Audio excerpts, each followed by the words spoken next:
कोकणचे किनारे युरोपातून आलेल्या या विदेशी पाहुण्यांमुळे गजबजून गेले। एका वेळी एका किनाऱ्यावर काही हजार सीगल्स नावाचे पक्षी मुक्त विहार करताना पाहायला मिळतात। गेल्या अनेक वर्षांपासून दक्षिण ग्रीनलंड आणि युरोपातील हे सीगल्स पक्षी न चुकता कोकणात येतात। प्रतिकूल हवामानामुळे उतरभरणासाठी हजारो मैलांचा प्रवास करून हे आपल्या किनारपट्टीवरती येतात। त्यामध्ये गडद तपकिरी रंगाचा पाठीचा हुग्लिन्स सगल, गुलाबी पायाचा स्टेपी गल, मोठ्या आकाराचा पलास सगल, लहान आकाराचा ब्राऊन हेडेड गल, तसेच मराठीमध्ये किरा नावाने ओळखला जाणारा ब्लॅक हेडेड गल यांचा समावेश असतो।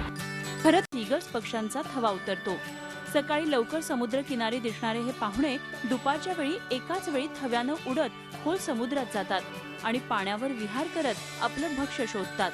केवळ हिवाळ्याच्या काळात हे पक्षी रत्नागिरी आणि परिसरातील किनाऱ्यावर येतात आणि हिवाळा संपताच पुन्हा लाखो किलोमीटरचा प्रवास करून आपल्या भूमीत परततात। या पक्ष्यांचं मुख्य घर आहे ते उत्तर गोलार्धामध्ये। उत्तर गोलार्धामध्ये थंडीचा कडाका वाढला की त्या ठिकाणी बर्फ जमू लागतं। बर्फ जमलं की या पक्ष्यांच्या खाण्याचे अडचणी निर्माण होतात आणि मग त्या खाण्याच्या शोधामध्ये ते आपल्या समुद्र किनाऱ्यापर्यंत पोचत असतात।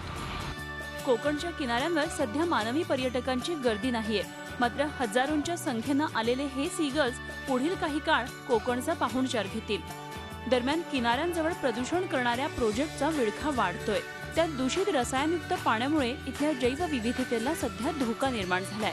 त्यामुळे हे प्रदूषण थांबवायला हवं आणि निसर्गाचं सुरू असलेलं हे चक्र असंच अव्याहतपणे सुरू ठेवण्यासाठी हे किनारे जपणंही आता काळाची गरज बनलीय। प्रणव पोळेकरसह bureau report, Zee media, Ratnagiri.